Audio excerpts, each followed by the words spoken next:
Hi friends, my name is Clint Hoagland, and this is Greeting Electronic Music with Chuck.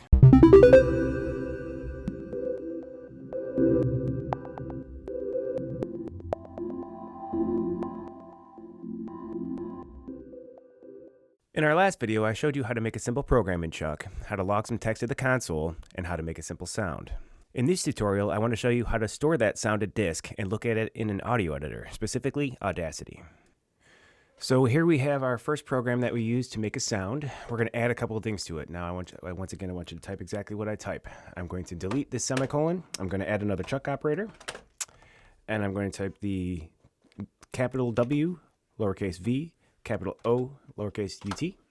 And see how that's a known type inside Chuck. That's why it turned purple. I'm going to name this thing. I'm going to call it wave out, like so. And then I'm going to make another Chuck operator and type the word black hole, all one word, no caps. Black hole is a special thing inside Chuck. We don't need to know what it is for the moment. We'll just won't worry about it for now. I can explain it later. And then I'm going to type the word test. So open quote, test.wav, close quote, Chuck operator. And then I'm going to type my wave out words again. And then I'm going to lowercase WAV, capital F, file name. And let's look at our console to see if I did everything right. And it shouldn't see any errors if I did it right. All right, it just ended with no problems. That means that it executed successfully. Now, what this did is this saved a WAV file to your file system. If you're doing it through the mini article, it's always going to save it to the same place. You can't put a file path in here because of problems on Windows. This is one reason why you might want to use VS Code for this, and I'm going to explain that in a later tutorial. But for now, let's go take a look at that WAV file. I'm going to open up Audacity.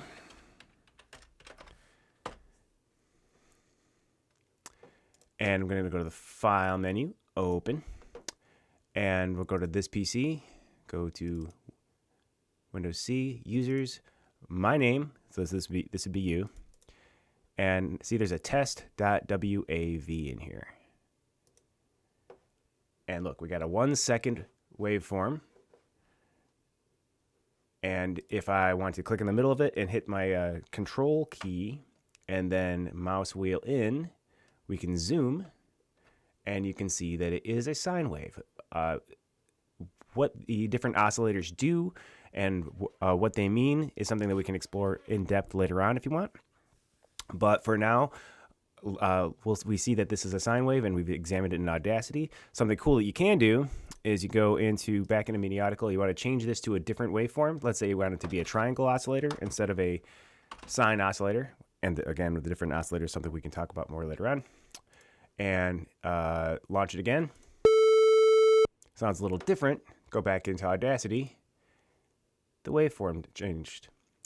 So see, we switched it from a sine wave to a triangle wave. Let's go back into Mini Article and let's change it to a square wave. SQR. Launched again. That was a little loud, sorry. And now it's a square wave. Now, it's a little dumb that you can only store your wave file in the same directory that you're working, or in this case, in the Mini Articles working directory, which is your users folder. A way you can work around that is by running your scripts in VS Code or in another text editor and running them on the command line. So in the next video, I'm going to show you how to do that.